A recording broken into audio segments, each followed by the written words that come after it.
Je l'admets, certaines de mes vidéos sont tout sauf joyeuses. Ainsi, par le biais de celle-ci, nous allons ensemble retrouver un peu d'espoir, car à défaut de perdre certaines espèces animales, il ne faut pas oublier que l'homme découvre régulièrement de nouvelles bestioles. Je vous invite alors aujourd'hui à découvrir 4 animaux découverts récemment.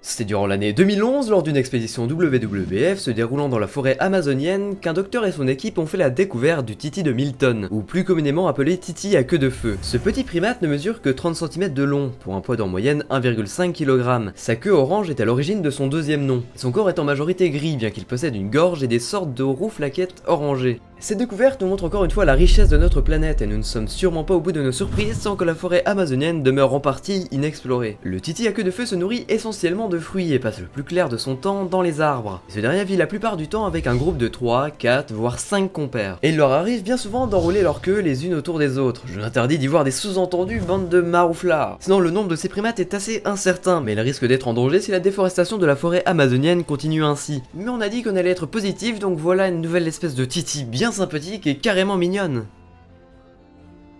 C'est dans les plaines rocheuses de Namibie qu'une nouvelle espèce de musaraigne à trompe fut découverte. Aussi connue sous le nom de Senji à oreilles rondes, cette musaraigne a pour caractéristique d'avoir une très petite taille, ce qui explique entre autres cette découverte tardive. Et pour être plus précis, cette dernière est la plus petite du groupe des Macocélides, et dans son nom, Micus est un dérivé du grec mikros, signifiant tout simplement petit. Pour vous faire une idée, ce petit mammifère fait environ 19 cm de longueur du nez à la queue, et la couleur de son poil varie entre le brun clair et le rouge, pour se fondre aisément dans le paysage rocheux. Donc en effet, il est vraiment petit, et totalement mignon. La caractéristique la plus flagrante à la vue de cette musaraigne est son museau, qui est en fait une petite trompe qui n'est pas sans rappeler les fourmiliers ou encore à grande échelle les éléphants. D'ailleurs, petit fait insolite concernant cette bestiole, de récentes études ont prouvé que le Senji à oreilles rondes était en réalité bien plus proche de l'éléphant que des musaraignes, ce qui est pour le coup plutôt étonnant. Ces dernières appartiennent alors au superordre des Afrotheria, plutôt que les musaraignes classiques. Et pour la petite explication, sa trompe lui sert à attraper des insectes sous la terre dont il se délecte. Et contrairement à la plupart des mammifères similaires à cette dernière, elle préfère nicher dans des bosquets ou autres buissons plutôt qu'un terrier. Pour finir, il faut savoir que cette mignonne petite bestiole a été découverte récemment. Leur comportement est encore assez méconnu, mais des scientifiques ne tarderont pas à apporter des précisions sur les modes de vie,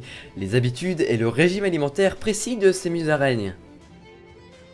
Les Antechinus comptent plusieurs espèces, parmi lesquelles la plupart furent découvertes ces 4 dernières années. Ressemblant à une souris, ces petits marsupiaux sont endémiques à l'Australie et à la Tasmanie. Je dis bien petits car ces derniers font en moyenne 10 cm pour un poids pouvant atteindre les 180 grammes. Son nez pointu nous rappelle les musaraignes et son pelage a souvent une teinte noire, brune ou grise en fonction des espèces.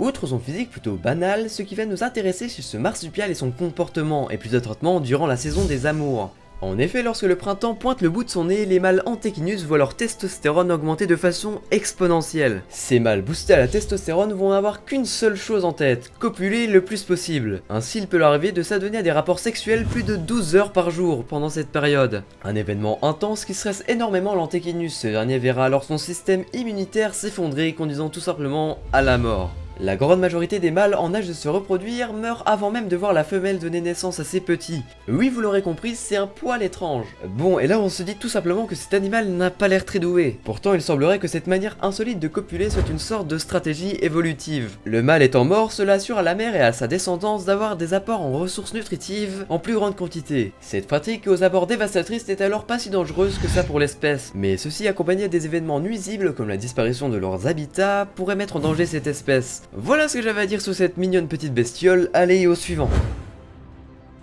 Le linguito n'est pas réellement un animal découvert récemment, pour être plus précis, nous le connaissions sans vraiment le connaître depuis environ 100 ans. Le problème est que ce dernier n'avait pas été bien identifié, on le prenait tout simplement pour une espèce que nous connaissions déjà. C'est en étudiant des spécimens d'Olingo que le zoologiste Christopher Elgen découvre parmi eux un intrus, possédant des oreilles et une queue plus petite ainsi que des dents différentes. Trouvant cela étonnant, ce dernier décide de partir en Équateur, afin d'y dénicher un individu vivant. La chose étant faite, il a pu déterminer qu'il s'agissait d'une toute nouvelle espèce qui fut nommée par la suite Olinguito. Bon, du coup ça reste une découverte exceptionnelle, car cela faisait plus de 35 ans qu'un mammifère carnivore n'avait été découvert sur le sol américain. De plus, l'environnement où vit l'Olinguito participe grandement à sa dissimulation. Ce dernier vit entre 1500 et 3000 mètres d'altitude, reclus dans les forêts des Andes. Sans oublier que c'est un parent éloigné du raton laveur, ressemblant à un mélange d'ours et de chat, il ne pèse en moyenne qu'1 kg pour 75 cm de longueur. S'il y a bien une chose que l'on retient par rapport à cet animal, c'est son taux de mignonnerie anormalement supérieur à la moyenne. Mais regardez-moi cette bouille, sérieusement. Oups, désolé, je divague. Le Larigoto arbore une jolie fourrure oscillant entre le brun et l'orange. Il vit, comme je l'ai dit précédemment, dans les forêts d'altitude en Colombie et en Équateur. D'ailleurs, ces forêts sont souvent brumeuses de par leur altitude. La population locale a donc appelé ce petit animal Neblina, signifiant brume en espagnol. Mais à part ça, l'environnement de ce dernier est menacé. De plus en plus de forêts sont converties en espaces agricoles. Mais pour l'instant, tout va bien pour notre mignonne petite bestiole, donc rassurons-nous et savourons ensemble cette découverte. Personnellement, je suis vraiment content de voir que de telles découvertes se font encore récemment, surtout concernant des animaux aussi intéressants et mignons. Et voilà, c'est la fin de cette petite vidéo, j'espère en tout cas qu'elle vous aura plu.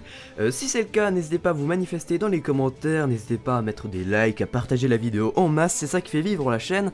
Et en plus ça me soutient, voilà. Cette fois-ci je vais pas présenter de chaîne étant donné que j'ai réfléchi à un concept que je ferai plus tard. Et donc vous verrez ça apparaître sur ma chaîne en temps et en heure. Sur ce, moi je vous dis à une prochaine pour justement une prochaine vidéo.